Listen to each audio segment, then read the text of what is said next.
छठा online lecture है। Unit 3 का टॉपिक हम पढ़ेंगे organic reagents, their specificity and their sensitivity. चलें जी, तो सबसे पहले ऑर्गेनिक कंपाउंड के कुछ कॉमन फीचर्स को डिस्कस करते हैं। कल हमने कुछ डिस्कस किया था ऑर्गेनिक कंपाउंड, ऑर्गेनिक रिएजेंट्स के बारे में। आज थोड़ा सा आगे जाएंगे। अच्छा जी, तो organic reagent form colored precipitate with a number of cations। Organic reagents जो है वो क्या होते हैं कि इनको हम मुख्तलिफ तरह की एनालिसिस में इस्तेमाल करते हैं, क्वालिटेटिव एनालिसिस में और क्वांटिटेटिव एनालिसिस में। ठीक है जी, तो क्वालिटेटिव एनालिसिस में जैसे कि इनको हम साल्ट एनालिसिस में इस्तेमाल करते हैं मुख्तलिफ तरह के कैटाइंस की डिटेक्शन के लिए। तो इनकी इंडिकेशन क्या होती है कि जब रिएक्शन कंप्लीट होता है तो ये हमारे ख़ास जो डिज़ायर्ड कैटाइन है उसके साथ मिलकर एक कम्प्लेक्स बनाते हैं जो कि कलर्ड होता है, जिसकी वजह से हम डिटेक्ट कर सकते हैं कि हमारे कंपाउंड में या हमारे सैंपल में जो है कोई खास आयन मौजूद है या नहीं है। दूसरा इसका क्या है कि these reagent import color to the solution at the end point in a titration। ठीक है, इस तरह हमने कल भी थोड़ा सा डिस्कस किया था कि इनको हम टाइट्रेशन जो रिएक्शन है, यानी कि हमारे पास दो तरह के रिएक्शंस होते हैं। ये बात हम पहले भी डिस्कस कर चुके हैं। एक हमारे पास होते हैं क्वालिटेटिव एनालिसिस, क्वालिटेटिव, और दूसरा होते हैं हमारे पास क्वांटिटेटिव एनालिसिस। ठीक है, तो क्वालिटेटिव एनालिसिस में हम सिर्फ और सिर्फ डिटेक्ट करते हैं कि कोई चीज हमारे पास है या नहीं है, यानी कि कोई आयन हमारे पास सोल्यूशन में है या नहीं है। जबकि क्वांटिटेटिव एनालिसिस में हम उस आयन की क्वांटिटी, ठीक है, क्वांटिटी को जो है डिटेक्ट करते हैं। अच्छा जी, तो हम फर्दर अगर हम इसकी डिवीजन करें, क्वालिटेटिव एनालिसिस जो है हमारे पास जैसे कि साल्ट एनालिसिस है, ये क्वालिटेटिव एनालिसिस की एक एग्जांपल है। जबकि क्वांटिटेटिव एनालिसिस में हमारे पास फर्दर दो तरह की डिवीजन है। एक को हम कहते हैं वॉल्यूमेट्रिक एनालिसिस और दूसरे जो है आपको पता ही होगा ग्रेविमेट्रिक एनालिसिस। ग्रेविमेट्रिक एनालिसिस, ठीक है। तो जो हमारे पास टाइट्रेशन है वो असल में वॉल्यूमेट्रिक एनालिसिस की एग्जांपल है कि जब हम वॉल्यूम के थ्रू किसी अननोन सैंपल में या फिर किसी अननोन क्वांटिटी को मालूम करते हैं वॉल्यूम को मेजर करके, तो ये हमारे पास वॉल्यूमेट्रिक एनालिसिस की एग्जांपल है। और ग्रेविमेट्रिक एनालिसिस में हम मास को डिटेक्ट करते हैं। ठीक है जी, तो हमारे पास जो टाइट्रेशन है वो असल में वॉल्यूमेट्रिक एनालिसिस की एक एग्जाम्पल है। और इसमें टाइट्रेशन की काफ़ी सारी एग्जाम्पल है, जैसे कि एसिड बेस्ड टाइट्रेशन है, प्रेसिपिटेशन है, इसके अलावा रिडॉक्स टाइट्रेशन है, मुख्तलिफ तरह की होती हैं। तो अगर हम प्रेसिपिटेशन टाइट्रेशन की बात करें, इसमें क्या होगा कि हम एक रिएजेंट को इस्तेमाल करेंगे, जैसे कि तमाम टाइट्रेशन में होता है एक इंडिकेटर हम इस्तेमाल करते हैं जो कि हमारे एंड पॉइंट को इन्हेंस करता है। यानी कि एक रिएक्शन जब कंप्लीट हो जाए, हमें कैसे पता चलेगा कि वो कंप्लीट हुआ है? अगर हम उसमें एक इंडिकेटर इस्तेमाल करेंगे तो इंडिकेटर जो है एंड पॉइंट अचीव होने पर कलर चेंज कर लेगा, जिससे हम अंदाजा लगा सकते हैं कि जो रिएक्शन है वो इस पॉइंट पे आके कंप्लीट हो गया है। अच्छा, नेक्स्ट है extraction in the organic solvent can be made at a controlled pH. ठीक है, इसके अलावा हम ये जो ऑर्गेनिक रिएजेंट है इनको हम एक्सट्रैक्शन के लिए भी इस्तेमाल करते हैं। ऑर्गेनिक्स जो है ये ऑर्गेनिक रिएजेंट जो है एक्सट्रैक्शन के लिए इस्तेमाल किए जाते हैं। और इनमें खास जो रोल होता है वो कंट्रोल पीएच का होता है कि खास किस्म की पीएच पे हम एक्सट्रैक्शन कर सकते हैं किसी भी चीज की, कोई सॉल्वेंट है या किसी चीज को हमने प्योरीफाई करना है। नेक्स्ट पॉइंट क्या है, दे गेट आइदर ऑक्सीडाइज्ड और reduced to other valent state, that is oxidation state in a chemical test. ठीक है, और इनकी कैरेक्टरिस्टिक क्या है कि जब कोई केमिकल रिएक्शन होता है तो इनकी ऑक्सीडेशन स्टेट भी चेंज हो सकती है, या ये रिड्यूस हो जाएंगे रिएक्शन में या ये ऑक्सीडाइज हो जाएंगे, जिसको हम रिडॉक्स टाइट्रेशन भी कह सकते हैं, या कोई भी दूसरा रिएक्शन जिसमें कि ऑक्सीडेशन रिडक्शन जो है वो इन्वॉल्व है। अच्छा, नेक्स्ट इसकी कैरेक्टरिस्टिक क्या है कि organic reagent also act as a masking reagent के तौर पर भी इनको इस्तेमाल किया जाता है या इस्तेमाल कर सकते हैं। इस पॉइंट को या हमने हमने कल भी डिस्कस किया था क्लासिफिकेशन में कि कुछ हमारे पास मास्किंग रिएजेंट होते हैं जो कि फॉर एग्जांपल हमारे पास दो आयन है सोल्यूशन में, ठीक है, तो इसकी एफिनिटी इसके साथ ज्यादा है। ठीक, अब ये क्या करेगा कि जब भी दो चीजें अवेलेबल होंगी ये फौरन जाकर इसके साथ रिएक्शन कर लेगा, लेकिन हम चाहते हैं कि इसका रिएक्शन इसके साथ हो, तो हम क्या करेंगे कि एक मास्किंग रिएजेंट इस्तेमाल करेंगे। मास्किंग रिएजेंट क्या कर लेगा, इसको बिल्कुल ब्लॉक कर देगा। जब ये ब्लॉक होगा तो सिर्फ और सिर्फ यही अवेलेबल होगा। अब हमारे पास ये जो रिएक्टेंट है वो सिर्फ इसके साथ जो है प्रोडक्ट बना सकता है। चलिए जी, तो इसको हम मास्किंग रिएजेंट कहते हैं। इस तरह हम इसका इस्तेमाल करते हैं। नेक्स्ट है दे एग्जिबिट डिफरेंट वॉलेटिलिटी। उनकी कैरेक्टरिस्टिक और क्या है, एक वो भी कि ये जो है यानी कि मुख्तलिफ नेचर के होते हैं, कुछ वोलेटाइल होते हैं, कुछ की वोलेटिलिटी कम होती है, कुछ की ज्यादा होती है। इस पे ये vast range of chemical reaction में इस्तेमाल हो सकते हैं अपनी नेचर की बेस पे। अच्छा जी, नेक्स्ट है हमारे पास स्पेसिफिसिटी। ये जो ऑर्गेनिक रिएजेंट होते हैं ये बहुत ज्यादा स्पेसिफिक होते हैं। किस तरह के, these reagents are more specific than the conventional reagent, thus they can be used to detect a single type of the ion in a mixture। हमारे पास जो ऑर्गेनिक रिएजेंट है ये बहुत ज्यादा स्पेसिफिक होते हैं। किसी मतलब अगर किसी हमारे पास मिक्सचर में बहुत सारे आयन हैं तो एक खास रिएजेंट जो है वो एक खास आयन को ही के साथ मिलकर कम्प्लेक्स बनाएगा और इसको डिटेक्ट कर सकेगा। जैसे कि साल्ट एनालिसिस में आपको पता है कि मुख्तलिफ तरह के आयन्स होते हैं, हर एक आयन के लिए एक अलग अलग रिएजेंट जो है वो इस्तेमाल होता है, तो ये अपने मोड ऑफ एक्शन में बहुत ज्यादा जो है स्पेसिफिक होते हैं।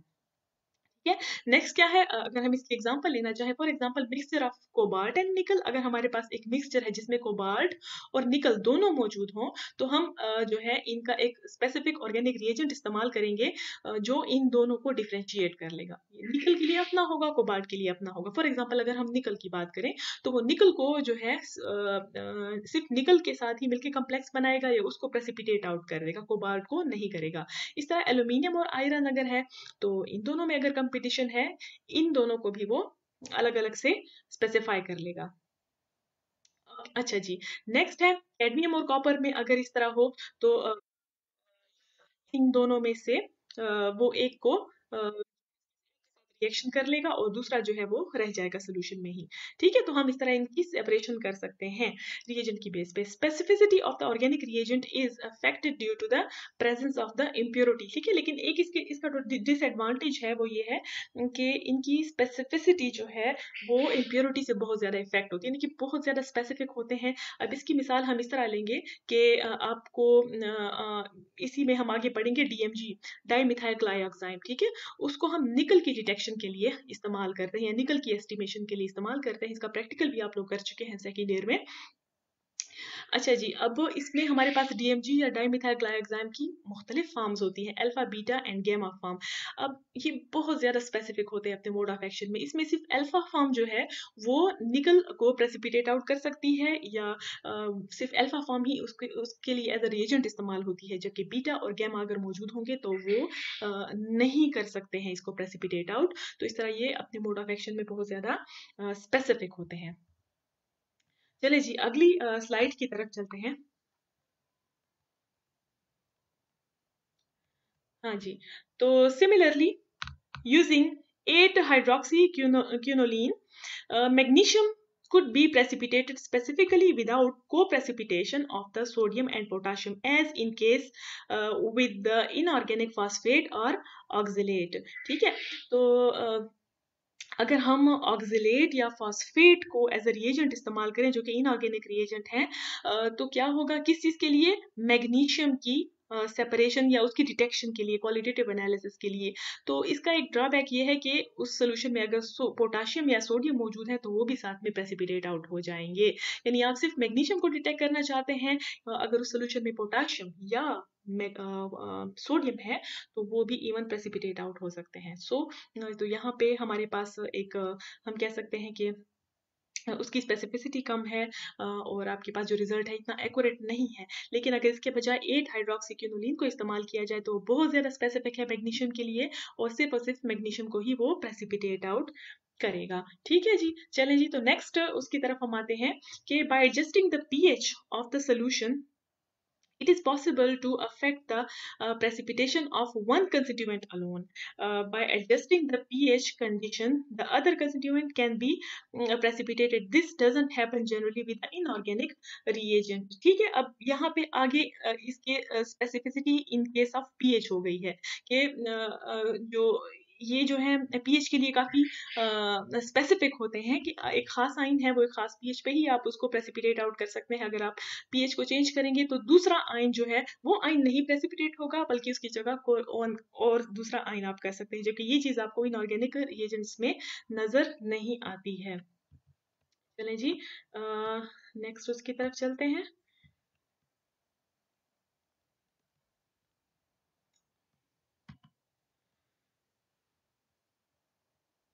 हाँ जी, सेंसिटिविटी की तरफ आते हैं।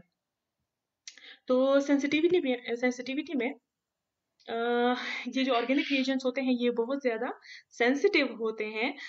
सेंसिटिविटी की हम बात इस तरह कर सकते हैं कि अगर हमारे पास किसी आयन की बहुत ही कम कंसंट्रेशन इवन मौजूद हो, बहुत ज़्यादा कम कंसंट्रेशन भी अगर मौजूद हो फिर भी ये उसको आसानी से डिटेक्ट कर सकते हैं। So organic reagents are very sensitive and can detect even a minute amount of the test ion in a sample. ठीक है, अच्छा, they are capable of detecting ions in micro organism, यानी कि माइक्रो ऑर्गेनिज्म खुद कितने छोटे होते हैं, अगर उनमें आइन मौजूद हो तो इवन उनको भी डिटेक्ट कर सकते हैं। तो इट मीन्स कि ये बहुत ज़्यादा सेंसिटिव होते हैं। एक तो ये बहुत ज़्यादा स्पेसिफिक होते हैं। स्पेसिफिक की एग्जांपल आप किस तरह ले सकते हैं कि जी हमारे पास एक ताला है, ठीक है, अब वो ताला बहुत अच्छी क्वालिटी का ताला है, चाइना का ताला नहीं है, तो ये ताला जो है एक खास चाबी से ही खुलेगा। ठीक है, दूसरी किसी चाबी से आप इसको नहीं खोल सकते, तो इसको हम कहेंगे कि स्पेसिफिसिटी। ठीक है, और सेंसिटिविटी का क्या मतलब है कि बहुत ज्यादा सेंसिटिव, यानी कि अगर हमारे पास एक बहुत बड़ा पानी का टैंक है, मैं आपको सिंपल सी एग्जांपल दूंगी, बहुत बड़ा पानी का टैंक है, उसमें कुछ कुछ आइंस जो हैं वो आपके टेस्ट आइन है, फॉर एग्जांपल निकल के आइन मौजूद है। अगर आप इसमें डालेंगे ऑर्गेनिक रिएजेंट जो इसको डिटेक्ट करने के लिए इस्तेमाल होता है, तो आसानी से इनको डिटेक्ट कर लेगा और इनको प्रेसिपिटेट आउट कर लेगा। ठीक है, ज्यादा अमाउंट नहीं चाहिए होती है क्योंकि ये बहुत ज्यादा सेंसिटिव होते हैं यूजुअली। नेक्स्ट है, they are also sensitive to the pH changes. ठीक है, पीएच चेंजेस के लिए भी ये बहुत ज्यादा सेंसिटिव होते हैं, कि किसी खास पीएच पे आपको रिजल्ट देंगे, दूसरी पीएच पे आपको रिजल्ट नहीं देंगे। They give coloured soluble products which show gradation in the colour intensity with the concentration of ion under test. ठीक है, यहाँ पे एक और बड़ा इंटरेस्टिंग पॉइंट है कि जैसे जैसे इनकी कंसंट्रेशन चेंज होती जाती है, जैसे मैंने आपको यहाँ बताया है कि अगर इनकी कंसंट्रेशन कम हो इवन तब भी ये आपको डिटेक्ट करके बताएंगे। ठीक है, तो जैसे जैसे कंसंट्रेशन बढ़ती जाएगी तो आपको जो रिजल्ट मिलेगा ना उसकी प्रेसिपिटेट की इंटेंसिटी उसमें बड़ा डिफरेंस होगा।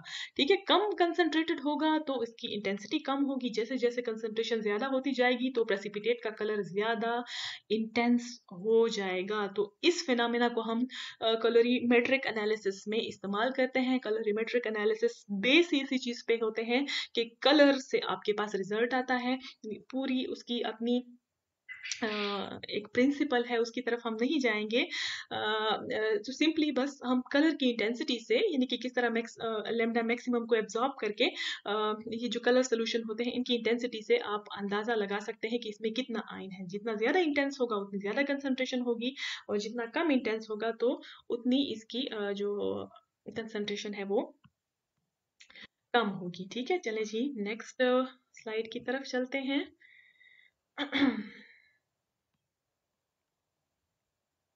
अच्छा, अब हम अपने स्पेसिफिक टॉपिक पे आते हैं।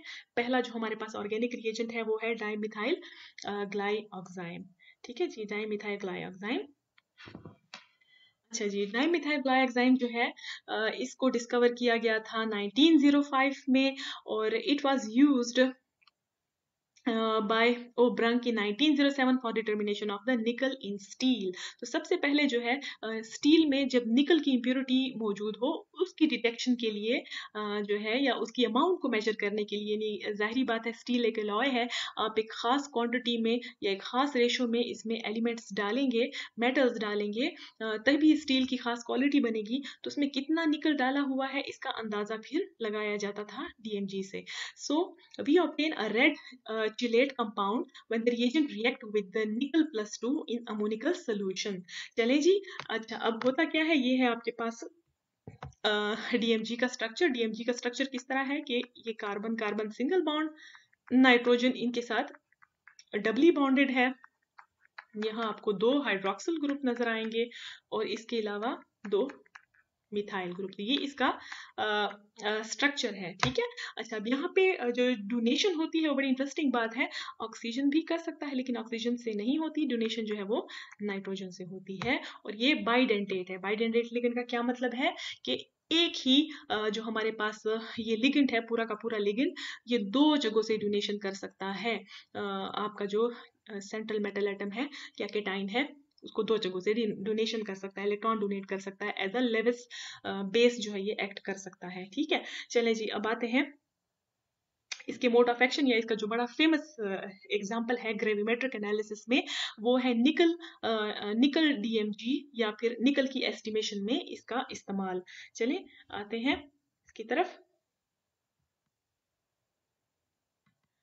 अच्छा जी, ये है ग्रेविमेट्रिक एनालिसिस में डीएमजी का यूज। अच्छा जी, gravimetric analysis can be used to determine the nickel content of nickel plus 2 salt. This can be achieved by precipitation of the nickel as the nickel dimethylglyoxime by adding alcoholic solution of the dimethylglyoxime, ये हमारे पास dimethylglyoxime है, and then adding a slight excess of the aqueous ammonical solution, ठीक है। अच्छा एक चीज आप note करें कि यहाँ पे अमोनिकल सोल्यूशन की बात की, यानी कि हमने इसका थोड़ा सा बेसिक जो है वो माहौल प्रोवाइड करना है। अल्कोहलिक एक तो डीएमजी होगा और दूसरा ये है कि बाद में आपने अमोनिकल सोल्यूशन भी इसमें ऐड करना है। अच्छा जी अब इस रिएक्शन को देखें, रिएक्शन हमारे पास किस तरह है, यहाँ पे मैं साथ साथ बनाती जाऊंगी कि ये डीएमजी है,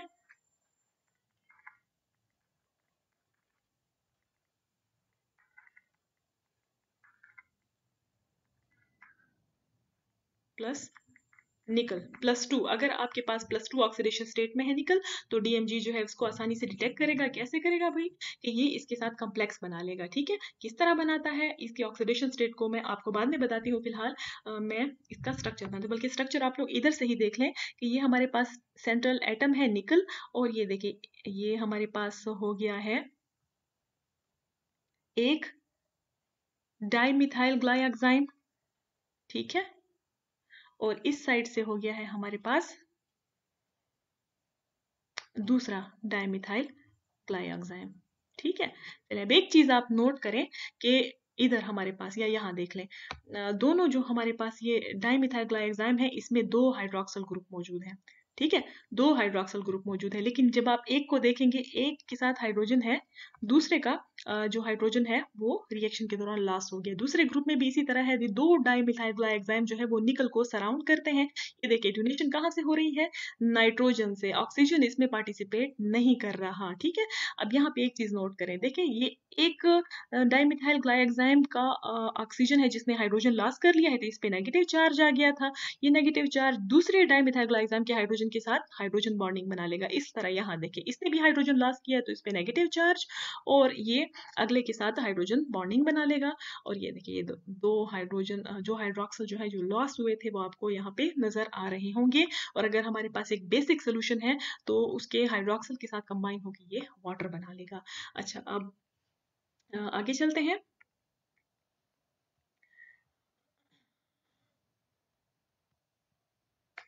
अच्छा जी आगे थोड़ा सा इसमें मसला हो रहा है मुझे। चलिए जी, gravimetric determination of the nickel using dimethyl glyoxide उसी चीज की कंटिन्यूएशन में आ रहा है कि the above reaction occur due to the donation of electron pair on the 4 nitrogen atoms not by electron on the oxygen atom. जैसे मैंने आपको बताया कि ये डोनेशन कहाँ से हो रही है, ये 4 नाइट्रोजन एटम है, इनके ऊपर जो लोन पेयर ऑफ इलेक्ट्रॉन मौजूद है उनसे डोनेशन हो रही है। ऑक्सीजन इसमें पार्टिसिपेट नहीं करेगा, ठीक है जी। और इसमें देखें आगे, the reaction is performed in a solution buffered by either ammonia or citrate buffer to prevent the pH of the solution from falling below 5। यानी कि आपने एसिडिक की तरफ नहीं होने देना, इसका थोड़ा सा बेसिक रखना है, बहुत ज़्यादा बेसिक भी ना हो, क्योंकि 5 आपको पता है कि बिल्कुल कम्प्लीटली बेसिक नहीं है, लेकिन सोल्यूशन को एसिडिक नहीं होने देना। If the pH does not become too low, the equilibrium of the above reaction favor the formation of the nickel 2 ions, causing the dissolution of the nickel dimethylglyoxime back into the mother liquor। ठीक है। अगर क्या होगा कि आपका solution pH उसकी down हो जाती है, तो फिर ये रिएक्शन जो है वो रिवर्सिबल हो जाएगा और ये दोबारा से मदर लिक्विड में चला जाएगा और डिजॉल्व हालत में आपको नजर आएगा। अच्छा जी, तो complex nickel plus 2 डाइमिथाइलग्लाइक्साइमेट is filtered from the reaction mixture, dried, weighed, and the nickel content is calculated stoichiometrically from the weight of the precipitate। TMG also form precipitate with the palladium, ये थोड़ी सी गलती हो गई, palladium and cobalt. ठीक है, चलें जी, तो ये प्लाटियम और कोबाल्ट को भी इसी तरह उनके प्रेसिपिटेट बना सकता है जैसे कि ये निकल के बनाता है। और दूसरा ये है कि जब हमारे पास इसके प्रेसिपिटेट्स आ जाते हैं, तो इन प्रेसिपिटेट को जो है आप क्या करते हैं कि एक फिल्टर पेपर पे जो है सबसे पहले फिल्टर कर लेते हैं, फिर इनको या तो ओवन में या फिर किसी जगह पे रख लेते हैं, क्योंकि यूजुअली ये जो ऑर्गेनिक प्रेसिपिटेंट होते हैं, ऑर्गेनिक रीजन से आने वाले जो प्रेसिपिटेट्स होते हैं, उनकी वाटर के लिए एफिनिटी बहुत ज़्यादा कम होती है, तो आसानी से ड्राई हो जाते हैं। तो ड्राई करने के बाद फिर आप इनका वेट ले सकते हैं और इस तरह आपको क्वांटिटेटिव या ग्रेविमेट्रिक तरीके से पता चल जाएगा कि आपके सोल्यूशन में कितने निकल आयन मौजूद हैं कैलकुलेशन करने के बाद, ऑब्वियसली। अच्छा जी, अब मैंने आपको बात बताया था वहां पे कि निकल जो है वो किस तरह कौन सी ऑक्सीडेशन स्टेट में होता है और किस तरह आता है जी। निकल जब हमारे पास निकल का एटॉमिक नंबर जो है वो है 28। ठीक है जी, तो ये D8 सिस्टम है, क्योंकि एक मैं आपको शॉर्टकट बता दूं कि जो यहाँ पे आपको लास्ट डिजिट नजर आता है उसके डी में उतने ही इलेक्ट्रॉन होते हैं। तो हम इसकी इलेक्ट्रॉनिक कन्फिगुरेशन इस तरह लिख सकते हैं कि बाकी ये आर्गन की तरह होता है। वैलेंस शेल जो है इसका 3D8 है और जी 3D8 है। ठीक है, डी में 5,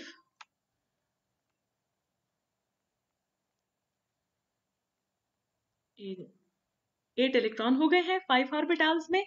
चलिए जी, तो अब ये होगा क्या कि निकल जो है वो अपने 2 इलेक्ट्रॉन जो है वो लॉस कर लेता है। 2 इलेक्ट्रॉन लॉस करने के बाद जो है निकल आपको +2 ऑक्सीडेशन स्टेट में नजर आएगा, जैसे कि यहाँ पे आप लोग देख लें।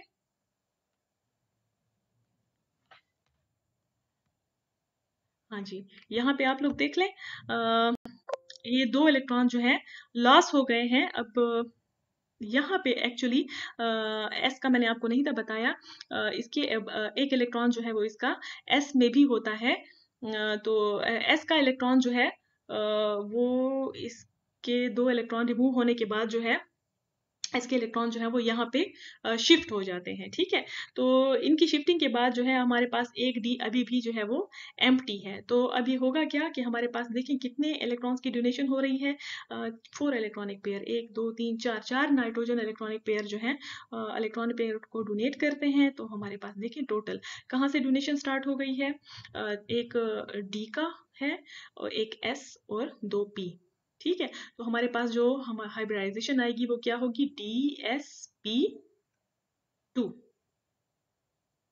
ठीक है, चलें जी, आज के लिए मेरे ख्याल से इतना काफ़ी है। मेरे लैपटॉप की चार्जिंग असल में ख़त्म हो रही है और ऐसा ना हो लेक्चर मुझे दोबारा से रिकॉर्ड करना पड़े, तो फिलहाल इसको इधर ही वाइंड अप करते हैं। और इस चीज़ में अगर आपको थोड़ी सी कंफ्यूजन हो तो हम इसको फिर से दोबारा से डिस्कस कर लेंगे। चलें जी, मेरी तरफ से अल्लाह हाफिज़।